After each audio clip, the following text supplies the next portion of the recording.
And now we'll move to Ella Weisbrot, researcher in climate solutions here at the Climate Council, who's had a lead role in developing the Clean Jobs Plan. Previously, Ella has worked across the public, private and not-for-profit sectors, including as an analyst at consulting firm Alpha Beta, research officer at the Crawford School of Public Policy at the Australian National University, and as a national campaigner for the Australian Youth Climate Coalition. She has a Masters of Public Policy from ANU, where she won the Masters of Public Policy Prize and held a Dr. Claire Clark Scholarship. Today, Ella is going to provide an overview of the Climate Council's Clean Jobs Plan and show how 76,000 new jobs for Australia can help rebuild our economy now and tackle climate change. Over to you, Ella. So, as David said, we launched this Clean Jobs Plan just recently on the 21st of July. And at the Climate Council, we partnered with Alpha Beta Advisors, a leading economics and policy consulting firm, and they did the modelling for us for these figures. The top line figure from the report is that the Clean Jobs Plan shows how we can create 76,000 new jobs to get Australians back to work, reboot the economy, and tackle long-term challenges like climate change at the same time. The report has opportunities for local governments as well as state, territory and federal governments to implement the ideas in this plan. And I'll get into this in a little bit more detail in a moment. So I'll spare you all the boring details of the methodology, but if you are interested, there's a lot of information in the report about the methodology, and I think that you were sent the report with your registration to this event, but if not, it's on the Climate Council website. And there's also, I'm also happy to answer any questions after this presentation. I think the really key thing to note about the methodology here, and the thing that really sets this report apart from some of the other similar research that's been released recently, is that this is a really targeted, focused piece of, stimulus-focused piece of research. So we really wanted to create something that was focused on the current moment and the current situation we find ourselves in with, you know, hundreds of thousands of Australians out of work due to the coronavirus pandemic and likely heading into a long-term economic downturn. And so we wanted to make sure that everything on this list was a genuine emissions reduction measure, but also a genuine and effective stimulus policy measure. And, you know, that what we were proposing here were things that, you know, governments at any level could take off the shelf and confidently use as something to create jobs in their local community and support their local economies, because we know that this is something that governments all around Australia are looking at doing right now.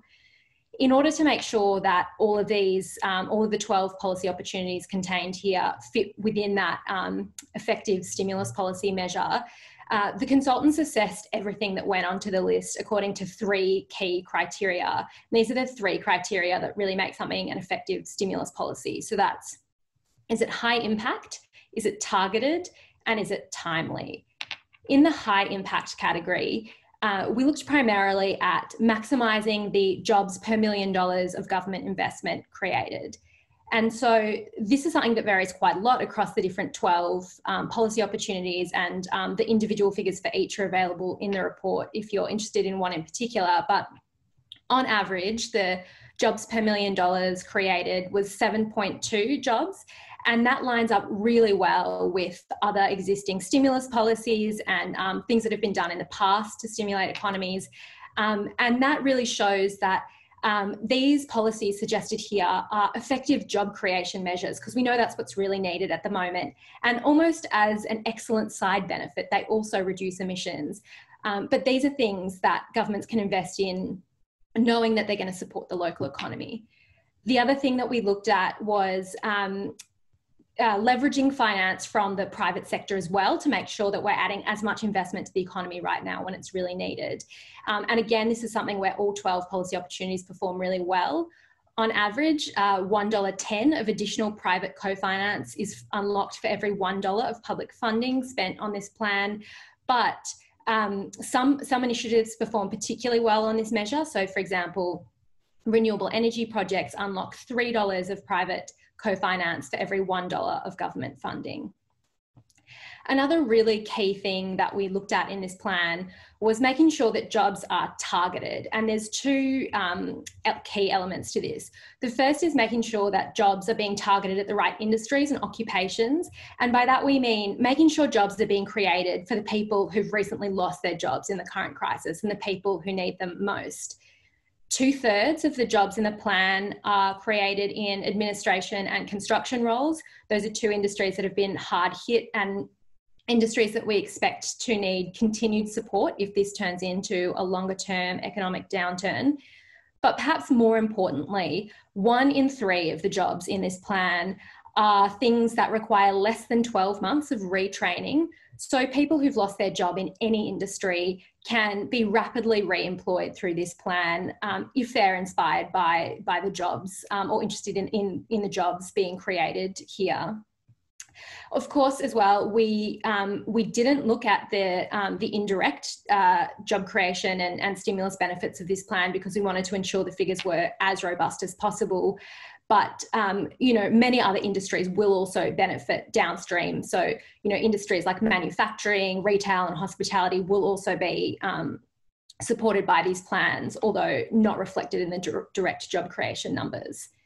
Another really key part of this plan was making sure that jobs were being targeted at the regions. Regional areas tend to fare worse in long-term economic downturns as private sector investment can be slower to return. Many of the hardest hit industries like agriculture and hospitality and tourism are also key industries in many regional areas. And on top of the coronavirus, as I'm sure many of you are, all too aware, regional areas in Australia have been doing it tough for a long time.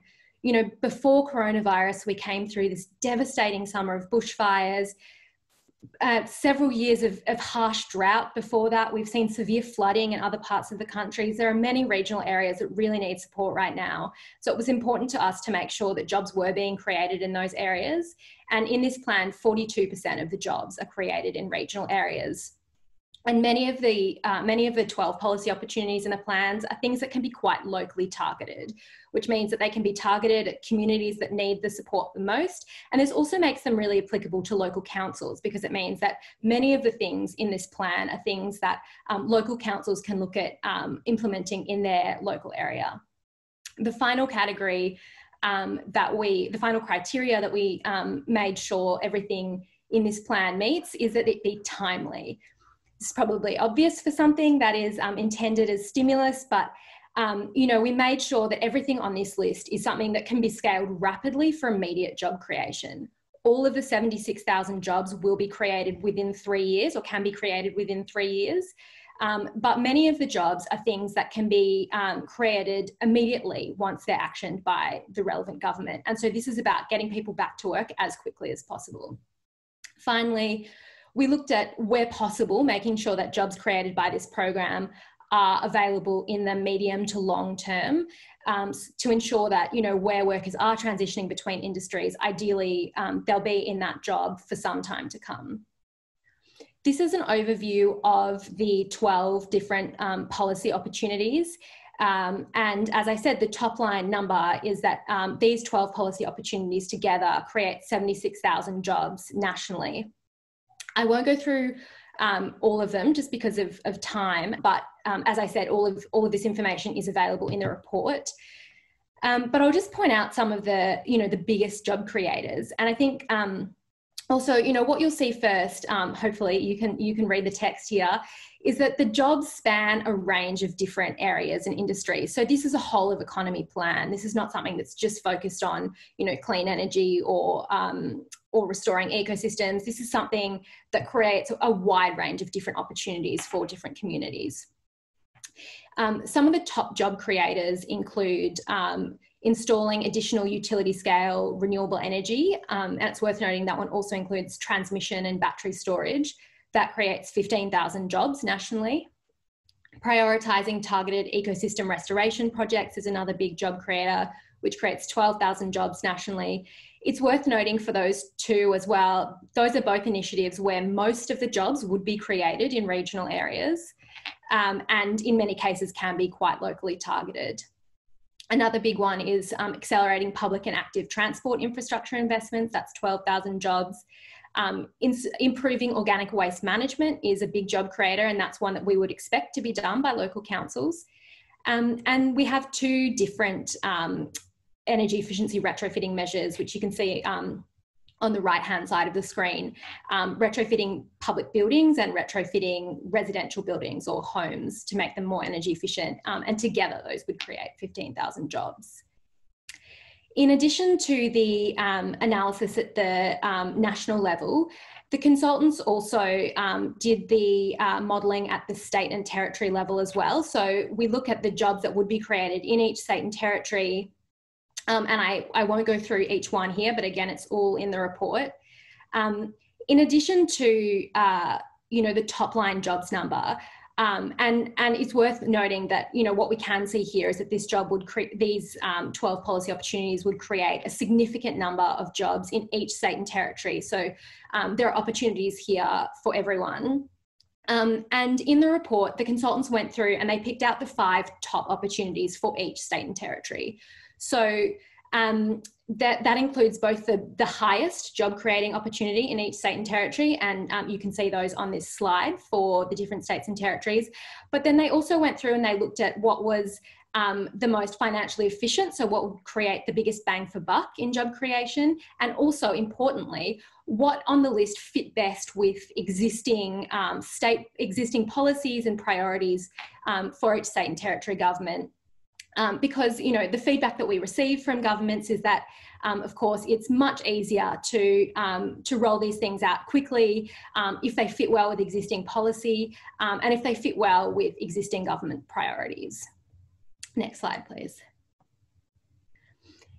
So I think, the reason everyone's here today is to learn about how these things work best for local government. And I think the great thing about the 12 policy opportunities here is, as David said at the beginning, lots of these are particularly well suited to being delivered by local governments. And this is across a wide range of different policy areas included in the proposal. So on the sort of leftmost column here, we have some of the energy policy opportunities. One of the ones that's well suited to delivery by local governments is community scale grid systems. And we just had a fantastic presentation on, some of the different benefits from these for local communities from Helen Haynes. Utility scale renewable energy is one that might seem less likely for local governments, but we have seen local governments either individually or working together supporting utility scale renewable energy projects, and Simon Corbell gave some examples of those earlier, and so that's another one that council certainly could support. In the restored ecosystems category, which is this middle column on the screen here, and apologies again if this is a little bit small for anybody trying to read these, but the details are all in the report. This is a category that actually fits really well with local governments and is one where we would expect a lot of this to be implemented by local governments. So as I've said, organic waste management is a natural fit for local governments. They generally manage the other waste management programs, and so this is one that was a big job creator in the plan, and is also one that we expect to create long-term jobs. So, once one of these programs is set up, it should continue with the other waste management systems. And so this is a great one for local governments. Probably many of the local governments joining today already have these systems in place, and those local governments can, provide advice and great examples to other local governments looking to set up an organic waste management system. Urban and peri-urban gardens is another one that would most likely be delivered by local governments, and there's already a lot of great local government initiatives in this area. That's the same for ecosystem restoration. Depending on the state and territory, this could be actioned in a number of different ways, but certainly there are many governments that already do work in this area. The final category that works quite well for local governments is the what we call the cleaner cities category. That includes active transport. Public transport is probably something that would be less likely for local governments, but active transport is something that is a great implementation fit for local councils. That includes things like walkways and cycleways or bike lanes. Retrofitting public buildings, of course, is another great opportunity. In the plan, we focus particularly on hospitals, schools, and government office buildings. So those are the things that might be done more by other levels of government. But of course, councils maintain a wide range of public buildings and public facilities. And energy efficiency retrofitting is a great option because in addition to the job creation and making buildings more comfortable, it also reduces power bills. So this is one where there's a wide range of benefits from this initiative. Finally, the electric vehicle charging network is one where local governments could lead. We have seen a number of local governments already leading in this area, and so that's one where local governments may choose to implement that one as well. I think on this note, I will hand back to David. Thanks, Ella. Thanks for that walk through the Clean Jobs Plan and really contextualising it for, I think, for local government, which is fantastic. We've had a few questions come in and we've got a couple of minutes left in the session, so if you've got a moment. First question was, has the Climate Council presented this to the National COVID Coordination Commission and what was the response, if so? We do have a briefing with them coming up, which we're very excited about, and we have done a lot of briefings on this plan. So that one is happening this week, but we've done over 100 briefings so far to a wide range of different stakeholders at all different levels of government, and also speaking to industry and unions and a wide range of different organisations like that. So far, the response has been really positive. So we've been, really encouraged by that. That's an incredible number of briefings.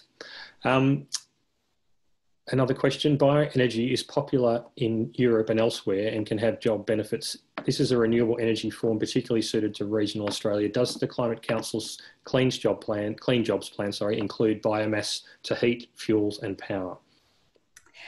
This plan doesn't include that. The renewable energy component is focused on wind energy, solar energy and battery storage. And the Clean Jobs Plan obviously focuses primarily on job creation, but were other co-benefits also considered as part of your assessment criteria? Yes, a wide range of co-benefits were considered. In the report, if you're interested in any of the particular initiatives, if you go to the section on that initiative in the very long appendix, we have listed out some of the co-benefits. But there are a wide range of co-benefits, and I can run through some of those quickly now. So, as I mentioned, for the energy efficiency retrofitting initiative, one of the big co-benefits is that it reduces power bills. So either for the public facility where it's done or for the household. That's a great one. Some of the ecosystem restoration initiatives have a wide range of co-benefits as well, including in areas where tourism may be a big industry and there may have been some damaged ecosystems for a wide variety of reasons. Ecosystem restoration can help with supporting the industries in those areas. And of course, installing additional utility scale renewable energy should bring down power prices for everybody. Thank you. And maybe just one final question. Are you looking at large scale regenerative landscape management projects? Potentially, I would have to understand more about what exactly is meant there. But the ecosystem restoration initiative includes a wide range of things, including restoration and regeneration of a wide range of different ecosystems. So it sounds like that's something that could fit well within that. More information on exactly what that includes is, again, in the appendix section for that initiative. Well, fantastic. Thanks again, Ella. We're at time now, so I just want to thank you for giving us that overview of the Clean Jobs Plan, contextualising it for local government. I think, as we can see, there are a lot of the policy initiatives in there are very suited to implementation or partnering of local government in that. So I'd encourage anyone that's got interest in getting more detail to go to our website, the Climate Council website, and to grab a copy of the plan and to read through it as Ella suggested. Thank you again, Ella.